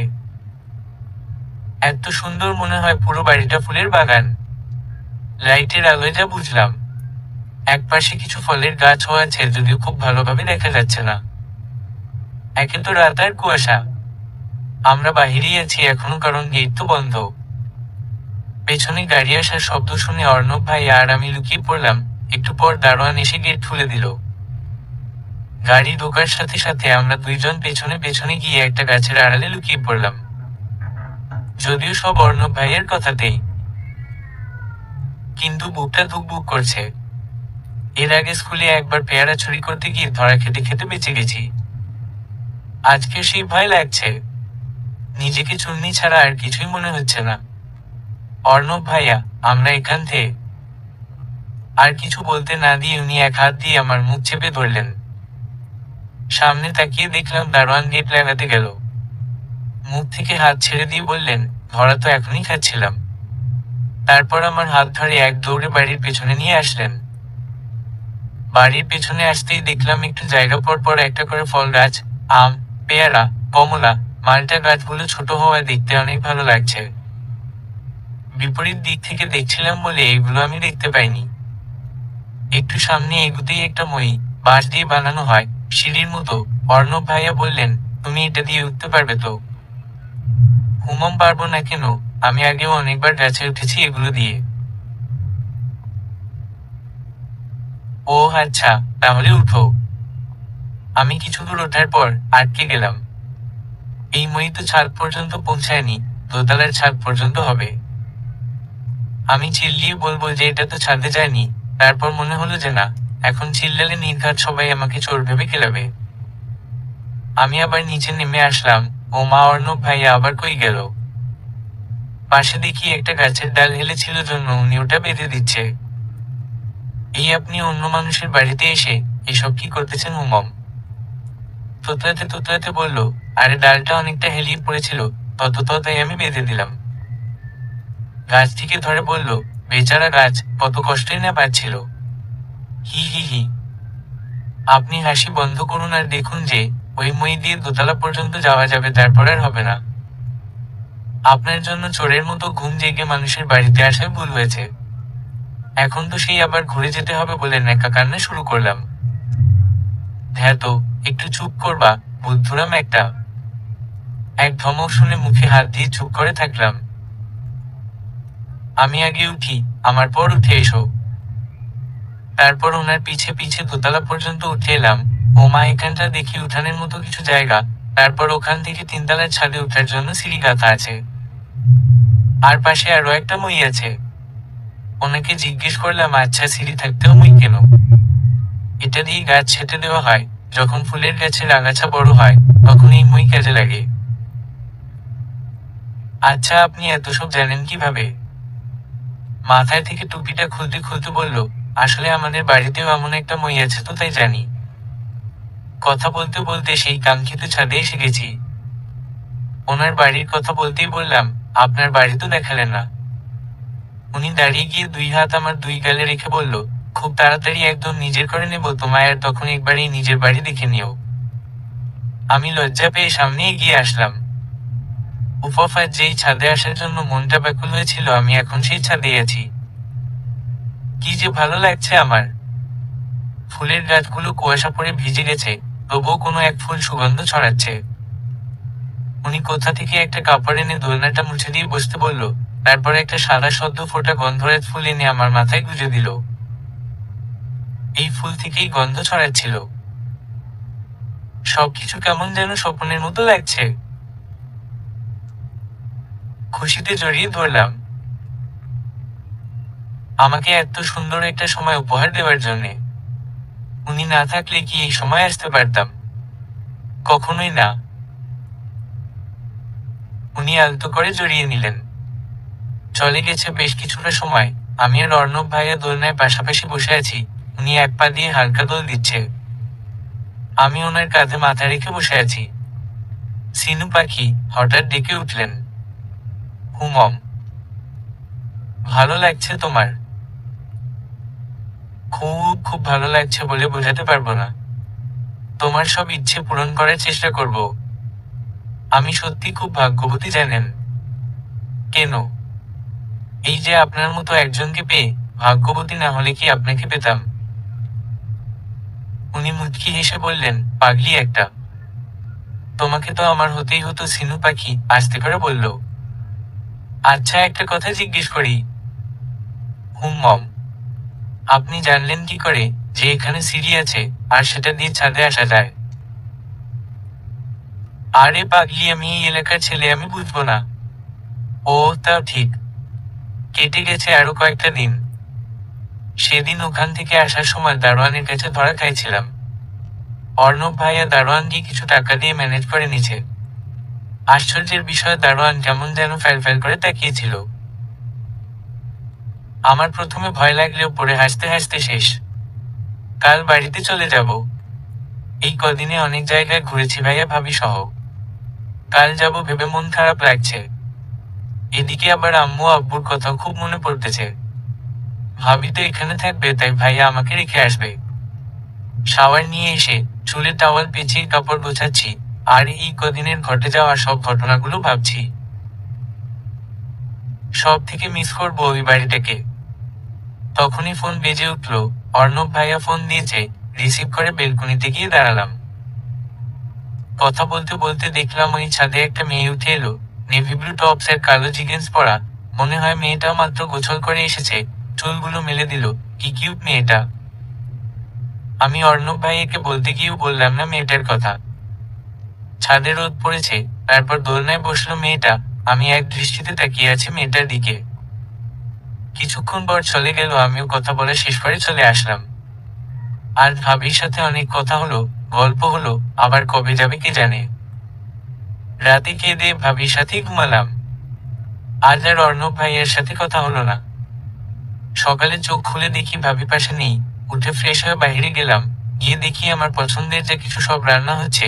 একটা আন্টির বয়সী মহিলাকে দেখলাম। ভাবি আমাকে উঠতে দেখে বলল, নাস্তা খেয়ে নিতে। আমি মজা করে বললাম, ভাবি আমাকে কি শেষ খাবার খাওয়াইতেছ নাকি গো, এত আয়োজন? ভাবি আমার কথা শুনে থ হয়ে গেল। পেছনে থেকে অর্ণব ভাইয়া চিৎকার দিয়ে বলল, না। বলতেই ওনার হাত থেকে দইয়ের বাটিটা পড়ে গেল।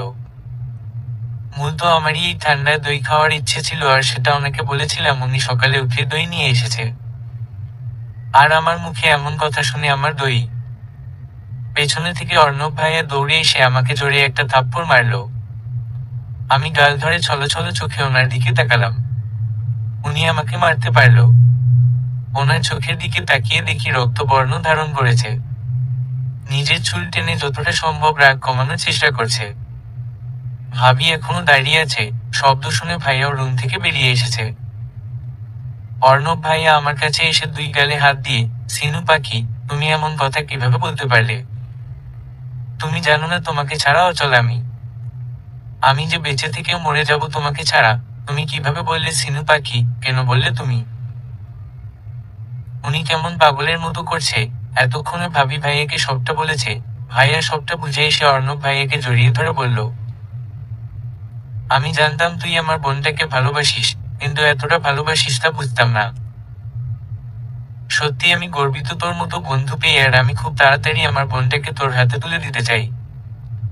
সম্রাট, তোর বোনকে বোঝা প্লিজ। ও যেন এমন কথা মুখে না আনে। ওকে ছাড়া থাকতে পারবো না রে আমি। আমি বুঝলাম যে তার মানে ভাইয়া আগে থেকেই জানতো। ছি ছি, কি লজ্জা। ভাইয়া আর ভাবি রুমে গেল। একটু পর অর্ণব ভাইয়া আমার সামনে এসে বলল, সরি সিনু পাখি, খুব লেগেছে না? গালে হাত দিয়ে। হুমম, তুমি এমন কথা আর কখনো বলবে না। তোমাকে ছেড়ে আমি থাকতে পারবো না। আমি যে তোমাতে আসক্ত হয়ে পড়েছি। তোমাকে ছেড়ে থাকা সময় না আমার।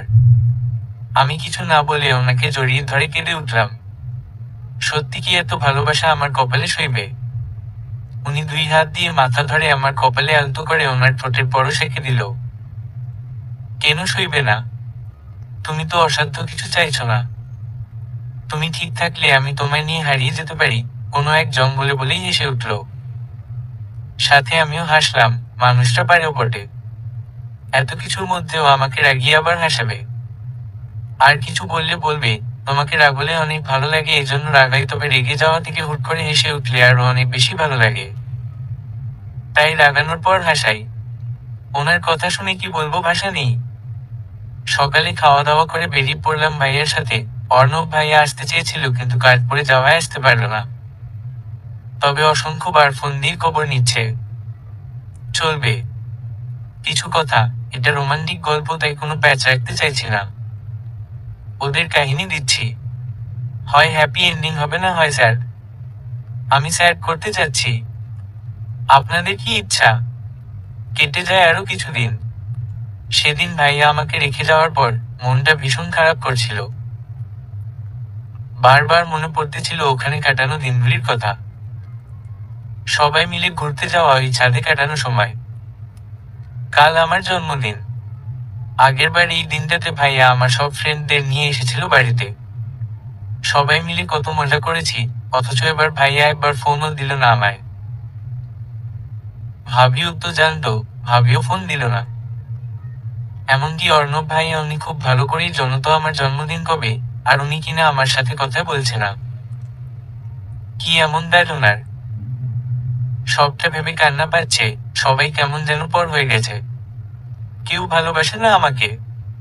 আম্মুকে গিয়ে বললাম, আম্মু আমাকে কেউ ভালোবাসে না আম্মু। কেন রে মা, কি হয়েছে? দেখেছো, তুমিও আমাকে ভালোবাসো না আম্মু। বলবি তো কি হয়েছে। এমন সময় বাহির থেকে আব্বু ডেকে উঠলে আমি ঘর থেকে বের হয়ে আসি। সিনু মা। হ্যাঁ আব্বু, বলো। দেখতো মা সব ঠিক আছে কিনা। ও মা, সব দেখি আমার পছন্দের খাবার। আব্বু, তোমার মনে আছে? আব্বু আমাকে কাছে টেনে নিয়ে বলল, কাল আমার মাটার জন্মদিনে আর আমি ভুলে যাব। তা কি করে হয়? আব্বু, তুমি শুধু আমাকে ভালোবাসো, আর কেউ আমাকে ভালোবাসে না। আমাদের বাপ মেয়েকে দেখে আম্মু একটা হাসি দিয়ে চলে গেল। তাহলে আম্মুও জানতো। সে দিনটা ওভাবেই গেল। কেউ আমাকে একটাবারও উইশ করলো না। বান্ধবীদের ওপরও খুব রাগ হলো। রাতে খেতে ইচ্ছে করছিল না, কিন্তু আব্বু আমার পছন্দের সব এনেছে, না খেলে কষ্ট পাবে জন্য খেলাম। রাত তখন 11টা। আমি শুয়ে শুয়ে গান শুনতেছি। এমন সময় অর্ণব ভাইয়া ফোন দিয়েছে। কিন্তু আমি কিছুতেই ফোন রিসিভ করব না। আজ সারাদিনে একবারও কি সময় হয়নি ফোন দেওয়ার। এখন কেন দিবে? লাগবে না আর ফোন দেওয়া। কিছুক্ষণ পর দরজায় টোকা পড়লে আমি গিয়ে দরজা খুলে দিলাম। আপনি? আমাকে কিছু বলার সুযোগ না দিয়ে অর্ণব ভাইয়া টানতে টানতে গাড়িতে গিয়ে বসিয়ে দিল। আপনি এখানে কেন এসেছেন? তোমাকে কিডন্যাপ করার জন্য? বাঁকা হেসে। না না, আমি কোথাও যাব না। আমাকে নামায় দিন। আপনি আমাকে এত রাতে কই নিয়ে যাচ্ছেন? তোমাকে পদ্মা নদীতে ফেলে দিব। এত রাতে কাউকে না বলে ওনার সাথে আসার জন্য আমার ভীষণ কান্না পাচ্ছে। একদিকে ভয়ও লাগছে। আমি কান্না শুরু করে দিলাম। এই কান্না করতেছো কেন? আমি কান্না থামিয়ে বললাম, আপনি আমাকে কোথায় নিয়ে যাচ্ছেন? আমার ভয় লাগতেছে। মন চাচ্ছে তোমাকে আমি সত্যি সত্যি একটা থাপ্পড় দেই। এই কতবার ফোন দিয়েছি তোমায়, আর এখন শুরু করেছো কান্না। তোমার কি মনে হয় তোমাকে কিডন্যাপ করে গুম করে দেব আমি? তাহলে তাই হবে। বুদ্ধুরাম একটা, চুপচাপ বসে থাকো। আমি ভয় মাথায় নিচু করে দাঁড়িয়ে আছি। কিছুক্ষণ পর গাড়ি থামিয়ে, নেমে এসো। আমি নামতেই সামনে এগোতে বলল। আমি চুপ করে দাঁড়িয়ে আছি। কি হলো, সামনে যাও। মাথা নিচু করে 1 পা 2 পা করে এগোতে লাগলাম। এক উপর উনি এসে আমার সাথে সাথে হাঁটতে লাগলো। আমরা একলা নদীর পাড়ে এসে দাঁড়াতেই আমার চোখ আটকে গেল একটা লঞ্চের দিকে। লঞ্চটা পুরোটাতে লাল নীল বাতি জ্বলছে। অর্ণব ভাইয়া চোখ দিয়ে ইশারা করে লঞ্চের ভেতর যেতে বলল। ভেতরে যেতেই উপর থেকে মাথায় অনেকগুলো ফুলের পাপড়ি ঝরে পড়ল। আর দেখলাম তারা যেন উল্টো হয়ে কান ধরে দাঁড়িয়ে আছে। আর একটু কাছে যেতেই সবাই একসাথে ঘুরেসারি বলে উঠল, একি ভাইয়া, ভাবি, বান্ধবীরা সবাই এখানে আছে। এই 12টা বেজে গেছে, তাড়াতাড়ি কেক কাটো। অর্ণব ভাইয়ের কথায় সবাই হ্যাঁ বলে উঠল। কেক কেটে সবাইকে খাইয়ে দিলাম। কি রে বনু, শুনলাম আজ নাকি খুব রাগ করেছিলি, তোকে নাকি কেউ ভালোবাসে না। ভাইয়ের কথা শুনে বললাম, তোমরা যে একবারও খোঁজ নাওনি তাই রাগ করে বলছি। তোমাকে কে বললো ভাইয়া? আম্মুকে ফোন দিয়েছিলাম, আম্মু বলেছে। ভাবি এগিয়ে এসে বলল, তুই আমাকে এতটা পর ভাবলি? ভাবি, তুমিও কিন্তু আমার সাথে কথা বলনি। কিভাবে বলতাম, আমার ননদ জামাইয়ের নিষেধ ছিল যে তিনি নাকি তার বউকে সারপ্রাইজ দিবে, তাই তো বলা হয়নি। আস্তে করে বলে মুখ চেপে হাসলো। ভাবির কথা শুনে আমার অবস্থা পালাই। ভাইয়াও শুনে একপাশে চলে গেল। আমি গিয়ে বান্ধবীদের বললাম, তোরা আমার সাথে এই বেইমানিটা করতে পারলি? মিতু, আর এ আমাদের কি দোষকাল থেকে তোর ভাবি আমাদেরকে বলতে নিষেধ করেছে তাই বলিনি? তাই বলে এত কষ্ট দিবি? কষ্ট কি রে বল, সুখ। এত সুন্দর সারপ্রাইজ কয়জন পায়? আফসোস করে বলল আনিকা। ওর কথা শুনে সবাই হেসে উঠল। রাত প্রায় 1টা, সবাই চলে গেছে অন্য গাড়িতে। আমি আর অর্ণব ভাইয়া পেছনে পেছনে আর একটা গাড়িতে। সারাদিনে একবারও কি মনে পড়েনি? সারাদিন ভালোভাবে কথা বললে কি এই খুশিটা হতে পারতে? তা ঠিক, কিন্তু আজকে দিনটা অনেক কষ্ট পাইছি। এক মুহূর্তের জন্য মনে হয়েছিল কারোর মনে নেই আমার কথা, সবাই নিজেদের কাজ নিয়ে ব্যস্ত। উনি মুচকি হাসলেন। বাড়িতে এসে দেখি সবার কেমন যেন মুড অফ। সম্রাট ভাইয়া অর্ণব ভাইয়াকে একপাশে ডেকে নিয়ে কি যেন বলল। ভাবিকে গিয়ে জিজ্ঞেস করলাম, ভাবি কি হয়েছে, সবাই এমন করে আছে কেন? ভাবি আস্তে করে বলল, সিনু আব্বু অনেক রেগে আছে। তখন অর্ণব তোকে নিয়ে যাওয়ার সময় আব্বু লিখেছে তাই। ভাবির কথা শুনে ভয়ে আমার কলিজা শুকিয়ে গেল। এবার কি হবে? এমন সময় অর্ণব ভাইয়া আমার হাত ধরে আব্বুর সামনে নিয়ে গেল। আঙ্কেল, আমি সিনুকে ভালোবাসি আর ওকে বিয়ে করতে চাই। আমার মনে হয় না আপনার এই বিয়েতে কোনো আপত্তি আছে। সিনু মা, তোর কি এই বিয়েতে কোনো আপত্তি আছে? আমি মাথা নিচু করে উত্তর দিলাম যে না। আম্মুকে ভাইয়া আগেই বলেছিল, আর আম্মুরও কোনো আপত্তি নেই। আব্বু ভাইয়ার সাথে একটু কথা বলে বলল যে তারও কোনো আপত্তি নেই। আর অর্ণব ভাইয়াকে বলল, এখান থেকে গিয়ে তোমার বাবা মাকে পাঠিয়ে দিবা বিয়ের ডেট ঠিক করার জন্য। জি আঙ্কেল। ভাবি এসে জড়িয়ে ধরলো আমাকে। আমি জানতাম কি না করবে না। না করার প্রশ্নই ওঠে না। অর্ণব অনেক ভালো ছেলে। একে একে সবাই চলে গেল নিজেদের রুমে, আমিও আসলাম। আমি রুমে ঢোকার সাথে সাথে অর্ণব ভাইয়া এসে দরজা লাগিয়ে দিল। আজ ওনার সামনে দাঁড়াতে কেন জানি লজ্জা লাগতেছে। এমন লজ্জার আনা মুখ দেখলে কিন্তু নিজেকে সামলানো মুশকিল। এই আপনার মুখে কি কিছুই আটকায় না নাকি? ভুল কি বললাম সিনু পাখি? আচ্ছা তুমি বলো যে তুমি এত লজ্জা পাচ্ছ কেন? আমি কি কিছু করেছি? আমি মোটেও লজ্জা পাচ্ছি না, একটু সিরিয়াস হয়ে। ও আচ্ছা, ঠিক আছে, দেখি কতক্ষণ এভাবে থাকতে পারো। মানে কি, আমি ঘুমাবো এখন, আপনি যান। ওনাকে বের করে দিয়ে ফ্রেশ হয়ে ঘুমিয়ে পড়লাম। পরের দিন সকালে উঠে বাড়িতে বেশ আয়োজন চলছে। আজকে অর্ণব ভাইয়ের আব্বু আম্মু আসবে। সবাই কাজে ব্যস্ত, আমাকে কেউ পাত্তাই দিচ্ছে না। আমার চোখ একজনকে খুঁজছে। খুঁজে লাভ নেই, ননদিনী। সে তার বাবা মাকে আনতে গেছে।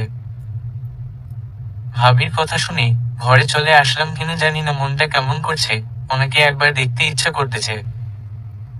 ফোন দিলাম ওনাকে, ফোন রিং হচ্ছে কিন্তু রিসিভ করতেছে না।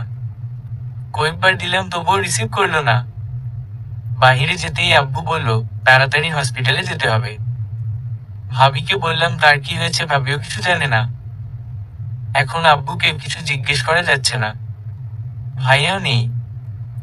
তাড়াতাড়ি করে হসপিটালে গিয়ে দেখলাম ভাইয়া মাথা নিচু করে দাঁড়িয়ে আছে। আমি কেবিনে ঢুকতে চাইলে ভাইয়া আমায় কিছুতেই ভেতরে যেতে দিচ্ছে না। আমি জোর করেই ভেতরে গেলাম। যেতেই থমকে গেলাম। পা দুটো যেন অবশ হয়ে আসছে। হসপিটাল থেকে এক দৌড়ে বের হয়ে আসলাম। ওখানে দাঁড়িয়ে ওই দৃশ্যে দেখার মতো ধৈর্য ছিল না আমার। বনু, থামো প্লিজ। ভাইয়া, তুমি আমার সাথে এই বেইমানিটা করতে পারলে? আমার কথাটা শোন বনু, পরিস্থিতি এমন ছিল যে। থাক, আর কিছু শুনতে চাই না আমি। আমার চোখের দেখা তো মিথ্যে হতে পারে না। সম্রাট অসহায় চোখে বোনের দিকে তাকায়। আসলে আজ যখন সম্রাটের আব্বু তার বোনদেরকে খবর দেয় যে সিনুকে দেখতে আসবে অর্ণবের বাবা মা, তখন সিফা সেটা শোনে। তারপর সিফা সুসাইড করার চেষ্টা করেছে। সেই সময় সিফা শুধু অর্ণবকেই ডাকছিল। ডাক্তাররা অর্ণব নামের খোঁজ করলে সিফার বাবা মা সম্রাটকে ফোন দিয়ে সব বলে। আর সম্রাটের কথায় অর্ণব এখানে আসে। অর্ণব একা একা ভেতরে যেতে চাচ্ছিল না। ডাক্তাররা একজনের বেশি যেতে দিবে না। সিফার বাবা মা হাতে পায়ে ধরতেছে, তাই সম্রাট ওকে ভরসা দিয়ে ভেতরে পাঠায়। যখন সিনু ওখানে উপস্থিত হয়, সম্রাট ওকে ভেতরে যেতে দিচ্ছিল না, কারণ অর্ণব আর সিফাই ছিল। অর্ণব যতটা সম্ভব দূরত্ব রেখে বসেছিল, কিন্তু হুট করে সিফা ওকে জড়িয়ে ধরে, আর সেই সময় সিনু ভেতরে ঢোকে। আসলে সিফা সিনুকে দেখে ইচ্ছে করেই এমন করে যাতে সিনু ওকে ভুল বোঝে আর ওখান থেকে বেরিয়ে আসে। অর্ণব এক ঝাটকা দিয়ে সিফাকে সরিয়ে দিয়ে, এটা তুমি কি করলে সিফা? সিফা, যা করেছি একদম ঠিক করেছি। আর কিছু না বলে অর্ণব হসপিটাল থেকে বের হয়ে আসে। আমি সহ্য করতে পারছি না, ওই দৃশ্যে কিছুতেই চোখ থেকে যাচ্ছে না। অর্ণব ভাইয়া, আপনি এমনটা করতে পারলেন আমার সাথে? সিনু, সম্রাটের পেছনে পেছনে অর্ণব ও সেখানে এসে ছোট ছোট চোখ করে সম্রাটের দিকে তাকায়। সম্রাট অসহায় ফেস করে বলে যে, ভাই আমার বোনটাকে সামলা, খুব চেতে গেছে, আমি যাই। সিনু পাখি, সিনু পাখি, প্লিজ বোঝার চেষ্টা কর। আপনার মতো দুঃসচরিত্র লোকের সাথে কথা বলায় ভুল হয়েছে আমার। আগেই বোঝা উচিত ছিল আপনার চরিত্রে দোষ আছে। কিন্তু আমি সেটা কিছুতেই বুঝতে পারিনি। কান্না করতে করতে, সিনু আমার কথাটা তো একবার শোনো। আমি ওখানে। প্লিজ অর্ণব চৌধুরী, আমাকে আর কিছু বোঝাতে আসবেন না। আমি এখন ছোট নই যে কিছু বুঝি না। নিজের চোখকে তো অবিশ্বাস করতে পারি না। অর্ণব যতই বোঝাতে চাচ্ছে সিনু ততই ওকে কিছু কথা শুনিয়ে আটকে দিচ্ছে, কিছুতেই অর্ণবের কথা শুনতে চাচ্ছে না। ওর মাথা থেকে ওদের জড়িয়ে ধরার দৃশ্যে কিছুতেই যাচ্ছে না। বাধ্য হয়ে অর্ণব ঠাস করে সিনুর গালে একটা চড় লাগিয়ে দেয়। পরিবেশ শান্ত, সিনু ছলছল নয়নে তাকিয়ে আছে অর্ণবের দিকে। অর্ণব দুই হাত দিয়ে মাথা ধরে নিজের রাগ কন্ট্রোল করছে। তোমরা সবাই পেয়েছোটা কি হুমম? আমাকে কি পুতুল মনে হচ্ছে তোমার? তোমার ভাই আমাকে জোর করে হসপিটালে এনে সিফার কেবিনে ঢুকিয়ে দিল। সিফা কিছু না বলে আমায় জড়িয়ে ধরল। এখন তুমি কোনো কথাই শুনতে চাচ্ছ না। আমি কার কথা শুনবো বলো? দেখো সিনু পাখি, আমি শুধু তোমাকেই ভালোবাসি, তুমি ছাড়া কে নেই আমার মনে। জানি তুমি ওভাবে দেখে অনেক কষ্ট পেয়েছ, কিন্তু চোখের দেখার মাঝেও ভুল থাকে। সিনু কিছু না বলে অর্ণবকে জড়িয়ে ধরে ফুপিয়ে কেঁদে উঠল। অর্ণব আলতো করে জড়িয়ে ধরল। এদিকে সম্রাট হসপিটালে আসতেই সিফার কেবিনের কাছে গিয়ে কিছু কথা শুনতে পায়, যা শুনে ওর পায়ের রক্ত মাথায় উঠে যায়। অর্ণবের বাবা, দিশা সবাই সিফাকে সুস্থ দেখে চলে গেছে, কারণ বাড়িতে অনেক আত্মীয় স্বজন আসে। অর্ণব সিনুকে নিয়েই ওর বাবা মাকে আনতে যায়, আর ফোন করে সম্রাটকে বলে দেয়। অর্ণবের বাবা মা তো সিনুকে এক দেখাতেই পছন্দ করে। বাড়িতে এসে বিয়ের দিন তারিখ ঠিক করে। অর্ণবের আম্মু ওকে একটা হীরার গলার হার পরিয়ে দেয়। অর্ণবের ছোট বোন আছে যাকে সিনু এখনো দেখেনি। এখন রাত প্রায় 8টা। অর্ণবের বাবা মা সহ অর্ণব চলে যাবে। অর্ণব চলে যাবে শুনেই সিনুর মনটা খারাপ হয়ে আসে। কিন্তু বিয়ের আগে তো থাকা যাবে না, বিদায় দিতেই হবে। অর্ণব যাওয়ার আগে সিনুর ঘরে গিয়ে দেখে মন খারাপ করে বেলকনিতে দাঁড়িয়ে আছে। হুম মম, আসবো। সিনু পেছনে তাকিয়ে একটু হাসার চেষ্টা করে। মন খারাপ? না, দেখেই বোঝা যাচ্ছে। তাই? হুমম, পাগলি, মন খারাপ করে থেকো না। 13 দিন পর তো একবারে নিয়ে যাব, তখন আর একা ছাড়বো না। হুমম। অরণ বেড়ে চলে গেলে সম্রাট সবাইকে ডাকে একটা কথা বলার জন্য। সিনুর আব্বুকে রেখে বলবি বল, চুপ কেন? সম্রাট আব্বু, তোমরা জানো সিফা কোনো সুইসাইড করার চেষ্টা করেনি। ওর বাবা মা সহ একটা নাটক করেছে মাত্র। দিশা, এসব তুমি কি বলতেছ? হুমম, আমি ঠিকই বলেছি। সিফার আব্বু আম্মু লোভী জানতাম, কিন্তু এতটা নিচে নামবে তা জানা ছিল না। আমি যখন হসপিটালে গেলাম দেখলাম যে তোমরা চলে এসেছো।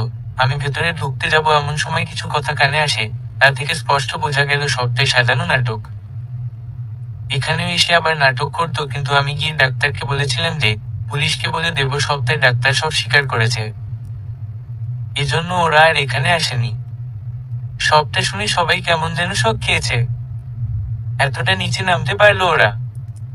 দেখতে দেখতে 11 দিন চলে গেছে। এই কদিনে বদলেছে অনেক কিছু। আদিল ভাইয়ের যখন শুনেছে আমার বিয়ে ঠিক হয়ে গেছে, তার কয়েকদিন পর উনি বিদেশ চলে গেছে। সেই কথা ভাবি আমায় বলেছে। আমাদের বাড়িতে নতুন সদস্য আসতে চলেছে, মানে ভাবি প্রেগনেন্ট। বাড়ির সবাই অনেক খুশি। বাড়িটা জাঁকজমক ভাবে সাজানো হয়েছে। কাল গায়ে হলুদ। বান্ধবীদেরকে ফোন দিয়েই যাচ্ছি, ওরা কিছুতেই ফোন ধরছে না। ভাবি, কি গো ননদিনী, কি করতেছ? দেখো না ভাবি, কখন থেকে এদেরকে ফোন দিচ্ছি, এরা কিছুতেই ফোন ধরছে না। আর এ এসে যাবে, চিন্তা করিও না। দেখতে দেখতে হলুদের দিনটা চলে গেল। অর্ণবদের বাড়ি থেকে ওই মেয়েটাও এসেছিল, যাকে আমি ওই ছাদে দেখেছিলাম। কি মিষ্টি মেয়েটা, আমার সাথে কথা বলে গেল। কিন্তু যখনই জিজ্ঞেস করেছি অর্ণবের কে হও, তখনই কিছু না কিছু বলে ওখান থেকে চলে গেছে। আজ আমার বিয়ে। এতদিন যতই ভালো লাগুক না কেন, আজকে একদম ভালো লাগছে না। খুব কান্না পাচ্ছে। বাবা মা ভাইয়া ভাবি সবাইকে ছেড়ে কিভাবে থাকবো আমি? এই গ্রাম থেকে অন্য কোথাও গিয়ে তো শান্তিতে থাকতে পারি না। ভালো লাগে না অন্য কোথাও। দেখতে দেখতে বিয়ের দিনও শেষ। বিদায়ের সময় ভাইয়া খুব বেশি কেঁদেছে। আমাদের একসাথে থাকার যত কাহিনী সব মনে পড়ছিল সেই সময়। গাড়িতে বসে আছি, আর্ণব ভাইয়া ড্রাইভ করছে আর আমি পাশে বসে আছি। লো সামনে গান চলছে, আর আমি বাইরে তাকিয়ে রাতের শহর দেখতেছি। রাতের শহর দেখতে দেখতে কখন যে চোখ লেগে আসছে বুঝতেই পারিনি। গাড়ির হর্ন বেজে উঠলে সামনে চোখ মেলে তাকিয়ে আমি অবাক হয়ে গেলাম। এই সেই বাড়িটা যেখানে আমরা চুরি করে এসেছিলাম। বাড়িটার চারিদিকে ফুল দিয়ে সাজানো হয়েছে, অসংখ্য লাইট জ্বলছে। মনেই হচ্ছে না এটা রাতের বেলা। অর্ণব ভাইয়া। উফ, সিনু পাখি, তুমি কি এখনো আমাকে ভাইয়া বলে রাখবে? ওনার কথা শুনে লজ্জা পেলাম। আচ্ছা, আপনি আমাকে সেদিন বললেন না কেন এটা আপনাদের বাড়ি? সেদিন বলিনি, কারণ দেখলাম যে আমাদের বাড়িটা তোমার কত পছন্দ। আচ্ছা, ওই মেয়েটা কে ছিল, যাকে আমি ছাদে দেখেছিলাম আবার আমাদের বাড়িতে? কেন গো, নিজের একমাত্র ননদকে চিনতে পারলে না? ননদ? এই আপনি যে বলেছিলেন ওর নাম অনু। আমি ওকে জিজ্ঞেস করেছিলাম নাম, ও বলেছি অহনা। হুমম, ওর নাম অহনাই, আমি ছোট করে ডাকি অনু। আর আমি বলেছিলাম আগে তোমাকে কিছু না জানাতে। গাড়ি থেকে নামতেই অনেকগুলো ছেলে মেয়ে ঘিরে ধরলো, অনু এস কোমরে হাত রেখে। ভাবি, জানো ভাইয়ের জন্য আমাকে কত কষ্টে মুখ বন্ধ রাখতে হয়েছে, না হলে তো আমি কবেই বলে দিতাম যে আমি তোমার একমাত্র ননদ। আমি হেসে ওকে কাছে টেনে নিয়ে বললাম, ঠিক আছে, এখন আমরা দুইজন মিলে তোমার ভাইয়াকে শাস্তি দিব। হেসে উঠে, ইয়ে ঠিক আছে আমার মিষ্টি ভাবি। বাড়িটার বাহির দিকে যতটা ভালো লেগেছিল তার থেকে বেশি ভালো লাগতেছে ভেতরটা দেখে। মাঝখানে ড্রয়িং রুম, ড্রয়িং রুমের ভেতর এক পাশ দিয়ে উপরে যাওয়ার সিঁড়ি, এক পাশে কিচেন, আর গুলা দরজা বন্ধ, জন্য বুঝতে পারলাম না। দোতলার একটা রুমে আমাকে বসিয়ে দিয়ে গেল অনু আর ওর বান্ধবীরা। অর্ণব এখনো আসেনি। এই রুমে কি কি আছে বোঝা যাচ্ছে না। ঘরটা কেমন অন্ধকার করে রাখা। বাড়ির জন্য মন খারাপ করছে। ভাইয়াকে ফোন দিলাম, ওরা সবাই জেগে আছে, সবার সাথে কথা বলে নিলাম। এদিকে ভাইয়া 50,000 না দিলে তোকে কিছুতেই ভেতরে যেতে দেব না। দেখ বোন, আমার কাছে এত টাকা নেই। না তা বললে হবে না, না দিলে আমি রুমের চাবিও দেব না। কি আর করার, বাধ্য হয়ে ওদেরকে টাকা বুঝিয়ে দিয়ে রুমে আসলাম। বাসর ঘরে বসে আছি, এমন সময় উনি ভেতরে আসলো। সিনু পাখি। হুমম। ওনার এই শীতল কণ্ঠে ডাক শুনে অজানা এক শিহরণ বয়ে গেল। উনি একটা প্যাকেট আমার হাতে দিয়ে বলল চেঞ্জ করে নিতে, বলে বেলকুনিতে চলে গেল।